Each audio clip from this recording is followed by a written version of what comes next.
to Hustle and Pro, talking sports from youth to pro. We'll bring you compelling stories from athletes, coaches, professionals, and fans, all with the common thread of something we love to talk about, sports. We're coming to you from Visual Learning Solutions in Frisco, Texas. I'm your host, Kelly Walker. Today we're talking about the toll of pressure and stress in sports. Mental health and the importance of it isn't really new, but there's been a lot of open discussion and a kind of a surge of bringing awareness to mental health and how to keep ourselves and our athletes of all levels healthy on and off the field. After a word from our sponsors, we'll be right back to meet our guests and get started with Hustle and Pro. This episode is sponsored by Red River Social Sports. Play hard, socialize harder. Red River Social Sports allows players to make new friendships and bonds through sports and a fun social outlet for adults in the North Dallas area. The sports they offer include volleyball, kickball, flag football, and even bar games. Connect with them on Facebook and Instagram. You can find them at Red River Social Sports. Play hard, socialize harder. Welcome back. As we bring on our guest and our friend, Tyler Wallace. Hello, and thanks for joining us, Tyler. Hey, Kelly. Thanks for having me again. Yeah, I'm excited to talk to you. This is a different topic for us, but you and I have some different perspectives and different lives and experiences on this topic, and so that's why I wanted to talk to you. So obviously, I'm female and I'm a parent, and I worry a lot about the topic of mental health, certainly in my life, and I have little athletes, and so that comes into play a lot. And you bring a different voice because being male, and so I wanted to bring you on and talk about this, like I said, sort of a popular topic that's coming to light lately, which is a good thing. I think part of the reason we even wanted to have this conversation was because October was Mental Health Awareness Month. And so we started talking about it, and I said, let's jump on and open up the conversation. So you ready to get started? Let's do it. All right. So kind of first, I want to just start off by defining what we're even talking about mental health. So it's really including our emotional, psychological, and social well-being, and it affects how we think, we feel, and we act. It also helps determine how we handle stress, how we relate to others, even choices that we make. So mental health is also important at every stage of life, from childhood and adolescence through adulthood, which we're going to talk a little about those. So I guess I want to start off, Tyler, with kind of asking you, like, when did this topic even become important to you or even on your radar? So I guess it's something that I've kind of struggled with forever, but like a lot of others, 2020 for me was whenever it really, so many of us are go, go, go that, when quarantine hit and it's like all of a sudden it's like, holy cow, it's a hot mess in my head. And that's whenever I really started like focusing on my mental health, not just kind of sweeping everything I was feeling under the rug, Yeah. So what ways did you feel that it affects you? So I've always dealt with, like, it was, as you said, like, we're two different kind of situations. Like, I'm a single male. And so, I have that, kind of internal drive to, I'm fine, everything's fine, keep it all inside and just deal with it later. And Right. so I've always dealt with some depression where I've had days where it's like you feel sad and you have no idea why. And it's like, I remember days where all I could do is just, lay in bed and just felt like a zombie with just, my head was just empty. I had no thoughts and I didn't have any desire to do anything. And so, like I said, once we hit quarantine, that's whenever I really had to start taking some steps to getting my head right. So Figure out I'm what that always go, is, go, go right? socially. And so there was never really an opportunity to just sit there and say, okay, what's going on with me inside? Yeah. And I think that is more common than we realize that's going on in other people's lives. We all put on a different show and face outwardly. And so I do think that it affects more people than we realize. I want to touch on I want to get your input as this relates to mental health in sports for a minute too. So recently here in Frisco at the induction for the National Soccer Hall of Fame, a former soccer player and now coach, Steve Cherundolo, was giving his acceptance speech, and he actually used that opportunity to talk about mental health in sports. And I want to read some of the things that he said. He said, "Every day people suffer, especially athletes. The pressures are even greater with social media." He talked about there being highs and lows of the sport. He said, "Your brain should be like other parts of your body. You need to give it time to heal and recover."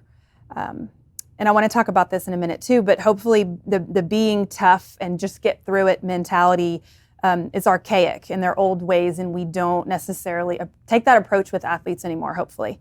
And the bottom line is suffering should be temporary. Like when you were just talking about having those days when you feel numb and just depressed, that in itself isn't necessarily a problem, but should it be temporary feeling. And when you can't move away from that feeling is when there's a problem. But I wanted to kind of get your thoughts on how he talked about needing to rest your mind just like you would rest an injury physically that you're getting through as an athlete. So do you see that, athletes, especially ones that are in the spotlight, do you think that they are resting their mind enough? No, I mean, especially now. I mean, whenever I was in high school, I remember times where it's like, you have football practice, and it's like right after getting broken up with or something, and it's like, 15, 16-year-old kid, when your emotions are like that, and it's like not feeling like you can tell someone like, hey, I need the day off. Like I just don't feel right. So it's challenging, especially now with how much, the younger kids are on social media just constantly. And so I find myself even in adulthood, it's like whenever you can't help but feel it whenever you post something on Instagram or Facebook and it gets a lot of likes. I mean, it's one of those kind of high endorphin feelings. And I can only imagine what it's like, managing that as a young kid. I wish it had been something more important back then. Yeah, I think social media is a huge factor in what our younger generation is going through when they are feeling the effects of things like depression, because a lot of your identity can end up hinging on the levels of engagement you get or the likes or the comments. And then second you get anything negative coming your way, it just kind of compounds and you feel it, you take it really personal because they don't have all the maturity that some of us do to just blow it off. It's hard to blow that stuff off. I struggle from that. I get in Twitter fights and things, and it bothers me, and it can set me into this weird funk or mood. So one thing you said reminded me, Michael Phelps is a big name athlete, obviously, who has famously said it's okay to not be okay. I actually think he might have said that when Simone Biles was having issues this summer with mental health, but he joined a board of a company that diagnoses mental health disorders. And then in 2018, he spoke out about his own battles with ADHD and with depression specifically. But it makes me wonder why athletes avoid this topic so much historically. I know now it's being a little more commonplace, but still, only a handful out of all the athletes that we look. But do you think it's embarrassment? Do you think it's them not really wanting to take a risk of letting their brand suffer and those kinds of things, or just the general stigma? Yes. What are your thoughts on that? So I think it's just like a general stigma. I don't think that it's so much of their brand, because really, in most cases,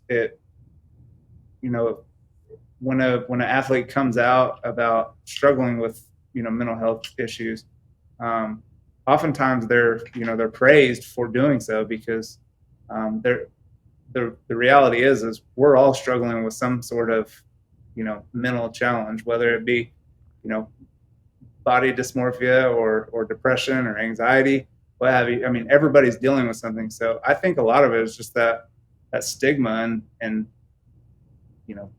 historical stereotype of especially with male athletes, it's like we have to show like no emotions. We have to be strong, and at the end of the day, it's like you said, it's we're all dealing with something, and it's okay to not be okay. What's not okay, in Right. my personal opinion, is not saying something. And you bring up a good point when you said a sign of, I think you said a sign of strength, which then you go to, okay, weakness and this and that. Because some people do, that is part of why the stigma is there, because there is this notion around mental health issues or the outcomes of some of those. Like when Simone Biles doesn't compete, right, in the Summer Olympics, people say lazy or weak.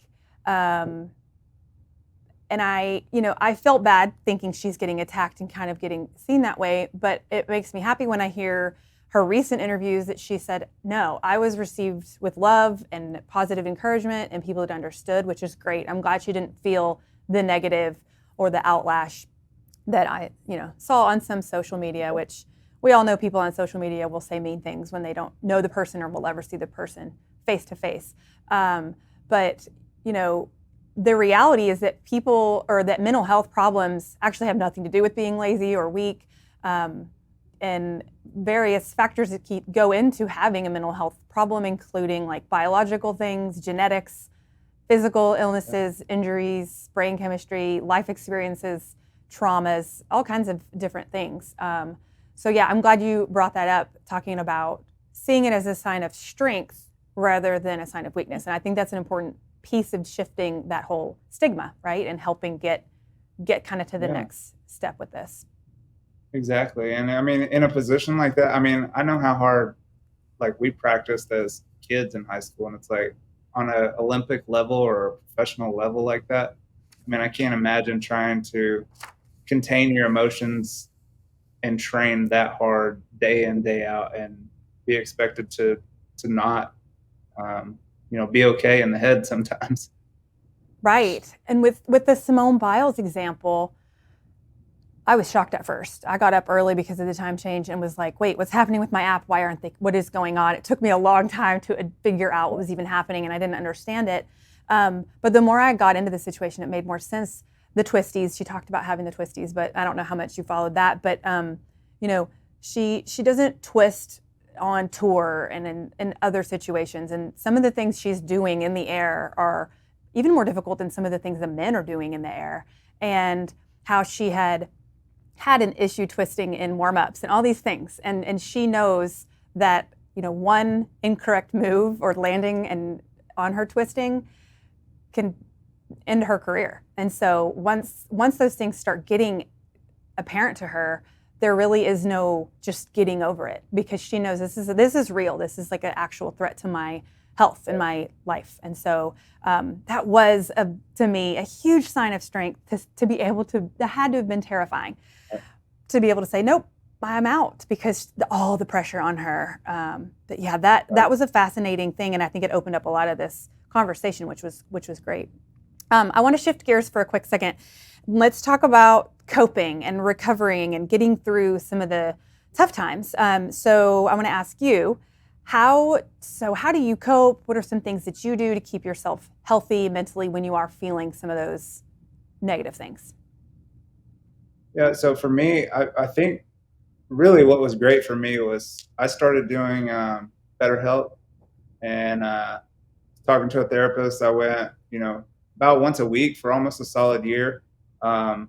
Started towards the end of 2020, and then went through some personal stuff, like relationship wise and family wise. And so the start of 2021, my head was a real wreck. And so just talking with a therapist was nice. I still do like a monthly or every other month check in with my therapist, just because I feel like I've gotten to a place where it's manageable now. And a lot of mine was brought on just from, my life is so socially stacked, which I love, but I've from doing therapy and stuff, I realized like I hadn't really taken the time to get to know myself, because, historical codependency, like in relationships and stuff. And so, by taking that time to really prioritize, time to myself, because it's like every night of the week I have some sort of league or something to do, and I just listen to my I listen to my body now. Whenever I feel like I'm about to be overwhelmed or feel like nothing's going right, I take the time and just pause. And I like to go camping solo by myself with my dog, and just get lost for a few days, send check-in text messages. But other than that, I'm off my phone and just like really let myself be away from all the noise and in my thoughts. That makes Um, sense. I mean, one of the things you said, your social calendar is so full, and you could have been doing that to sort of self-sabotage your alone time and not making you have that alone time that you might need in your downtime. Instead, you're filling your calendars. I do that. I overfill my calendars, and maybe it's kind of on purpose to keep myself busy and make myself a little bit overwhelmed. But that's but interesting. that's And one then of those you things that's flip it like, with the if camping. I love that. yeah, I mean, everybody has their thing. Like, I love telling everybody yes. I love being a part of everything. But now I just understand, like, I only have so much in the tank before it's like, all right, I need to stop and just listen to my body and do my thing. And so, we went to Louisiana, my dog and I, back in May, and we sat around a campfire all weekend long, carved on wood, and just listened to music, and just didn't do a single thing other than that and hike. That's great. That's awesome. Your dog's awesome too. I know your Thank dog you. from kickball days, and he's like one of the guys out there on the field. But some of the I'm things, like really when I think about your camping, I think it kind of goes back to this mindful buzzword that mindfulness is such a this trendy word. But I have learned, and it sounds like some of the things you have learned to coping skills come back to that also. Like I use meditation, and I always used to say, "There's no way I can do that. My mind is racing, all this stuff," which is why I need to learn how. And I used to start learning with like Calm apps, and so I use different tools that help me meditate. And it really had to learn how to settle down, how to breathe, how to, take walks, whatever it is, how to listen. I love guided meditation because it is someone telling me, reminding me, counting my breaths, all that stuff until I am relaxed and just in a different headspace. But some of those things make a big difference, and it kind of helps you in your regular life. You zone out less often. You spend less time thinking about some of your past mistakes, dwelling, over worrying, which is my thing. I will stay up all night, even last night in a rainstorm. I worry, what is out in the rain? Things that, why, that doesn't help anybody, That's just a but I mindset. worry. And so meditating like lowers all those stress levels and just sort of it really makes me like a better, happier person, more confident person, and all of those things. And I think you also have do you have journaling as one of the things that you do? Yeah, I Or was is gonna that say, part of your therapy? I love that you pointed out that you like to meditate, because that was one of the things. So my therapist made all these different suggestions for things for me to try, and um, meditation was one of them. I tried the self-guided meditations, and it just wasn't my thing. And I think that is one of the things that I like to encourage is, like, find find your thing. Like, just try a bunch of stuff and find something that feels like a day at the spa for your mind.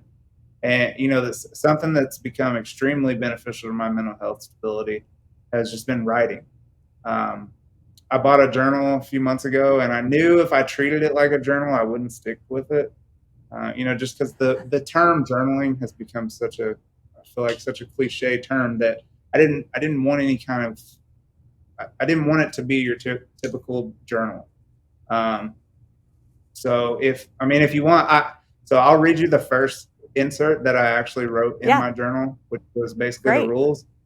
And so it just says, "Dear Tyler, you're super emotional, thoughtful, creative, and caring. Make this important to you. Write something every day. That's the only rule to this. Doesn't have to be the same thing every day. Your only rule is to write something. This will mean something to someone one day when you're gone." And that's all the first entry says. And I have literally stuck with this. Like, every single day for the last 2 months, I've written something, whether it's a letter to someone, just a story that I popped up in my head, or a poem, something like that. I just sit down That's and whatever great. I'm I feeling love like that. excited. I think that's great. I love that first entry. And so as a older person, like when I hit 40, I realized, man, I'm learning a lot of stuff that I wish I had known earlier in my life. And so that kind of brings me to, like, don't you wish you would have started practicing some of these things like as a younger person in life? Because I do want to talk about how mental health is really affecting our younger people, and sports plays into that a lot in my household. The stress levels and different pressures and things. But I just want to mention approximately 50% of mental health disorders begin before the age of 14. 1 in 5 children is living with mental health disorder. And studies show that the onset of most mood and personality, eating disorders, and substance use conditions start between adolescence and young adulthood. So like it's this important like transition time in life, and I feel like I didn't have any of these coping skills. I didn't know I needed them, but I think that that's part of our charge is maybe as parents and just community members is, how can we also watch that generation coming up that when this is obviously a time of their lives that it's affecting them, how can we help? There's a movement called On Our Sleeves that is a movement for children's mental health. They work to change the mindset, break the stigma about childhood mental health, and they work to increase the knowledge about strategies to improve mental wellness. I was going to ask you a quick true or false, Tyler. True or false? You should avoid the things that cause anxiety for children. For children? What do you think is that? Like, do you think that avoiding the things that cause anxiety is the right move, or yes or no? So I think no, just because I don't like You're right. anything that I don't deal with, I feel like is just going to come back later. So I prefer And to that's deal with exactly things. right. Like, I think that the avoidance theory feels good to us. It feels like we are avoiding the thing that makes us stress out. But when we do that, and when we teach our kids that we're doing that, if it's really a safe activity but it just happens to cause them anxiety, the more they're learning that avoiding something is a good strategy instead of learning to manage difficult situations. So we're not doing ourselves any favors or our kids any favors when we just steer them away from a specific issue. My example in my life, one of my children was scared to go to school because of some weapons and things being brought to school. And we all know there are issues with school shootings and violence. And, I, at that time, like it wasn't really an option to just pull her out of school. So we dealt with it in therapy and different things and talked to some people at school because it wasn't realistic to just steer away and avoid that stress trigger, right? Yeah. And then another good tip I just wanted to mention was teaching them to evaluate the evidence. And that might be something you've heard of in your therapy too, but when you can think through the situation realistically and maybe with the different senses and think, okay, is this truly something to be worried about? How much control am I in of this situation? And how much of a real fear is this that should be weighing on me? It teaches them to kind of compare evidence for and against anxious thoughts. And then many times the anxious thoughts are actually just getting in the way of thinking through the reality of a situation. And then you can kind of breathe yourself through it and realize it's not really that scary, or it's not really something to cause me this much anxiety. So have you, one last thing I also wanted to talk about, have you ever seen any of those memes or charts, especially in October when Mental Health Awareness Month was going on, that talk about like things not to say to help as you're trying to help your friends or people going through issues and situations with mental health? Have you ever seen those? Oh yeah. Just snap So out when of I it. see them, just snap out of it. That is exactly one of the exact answers. And I always have to remind myself, okay, you might not know when you're in a moment, like someone is going through something, what am I about to say that's going to help them or not help them? Right. But so I love reminding myself of those different things. Like, don't say things could be worse, because I'm that person that says stuff like that. Yeah. Come on, it's not that bad. Like, things could be a lot worse. I always say that. And I really need to learn to stop saying that, because what's in someone else's perception of reality is important to have the empathy to realize whatever they're perceiving might not be a real stressor, but don't downplay it, right? Let them feel the feelings and be able to work through them. I think it's important. Yeah, And one of my favorite things go to ahead. tell a friend whenever a friend starts to tell me something is I like to ask them, all right, what kind of friend do you need right now? Do you need a friend that's just going to listen, or do you need a friend that's going to help problem solve? Because my initial reaction, I'm sure like you, is to, okay, how can I fix this for you? I want to fix the problem, and so I've tried to be more mindful about. And sometimes a friend just needs someone that's going to listen to them. You and me both. I have that mentality too of when there's an issue, I'm immediately like, how do we fix it? But not especially with mental health, it doesn't always need a fix. There isn't always a quick fix. Sometimes it just needs a conversation. So I kind of want to wrap up with that, that we can all help those around us that are suffering from mental health, whether it's something small, whether it's something big. And so my challenge, and this is something that the On Our Sleeves group talks about, is to do one small thing. So maybe this is something simple. Check in with a neighbor, a friend, a colleague, a child, whatever it is. Send texts, send an email, call, the old, actually pick up the phone and call and have a conversation with someone. We all dread it at times, but when you do it, it's so good for the soul. Everybody loves actually having phone calls when you connect with somebody. Take them for coffee, whatever it is in their world. Like you said, what do you need from me? Do you just need a text? Do you need to sit down?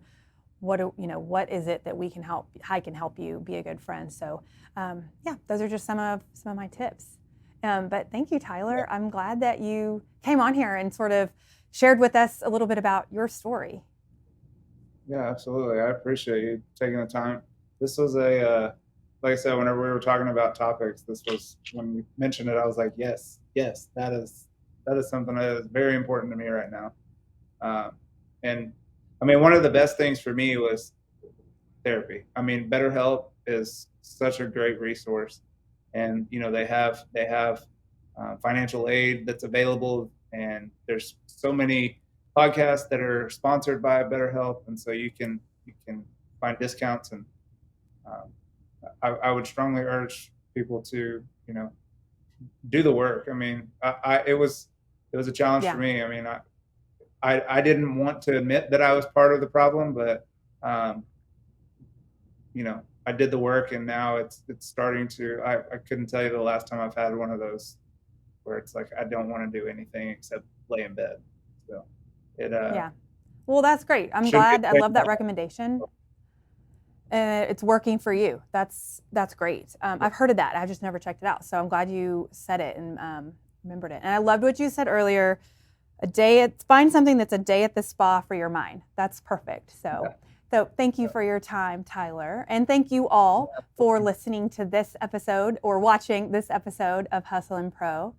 Make sure that you follow us and like and comment however you find our show. It's easy and it's free. It means a whole lot to us. And be sure to subscribe so you don't miss out on the next episode of Hustle and Pro. We'll see you next time. Thank you.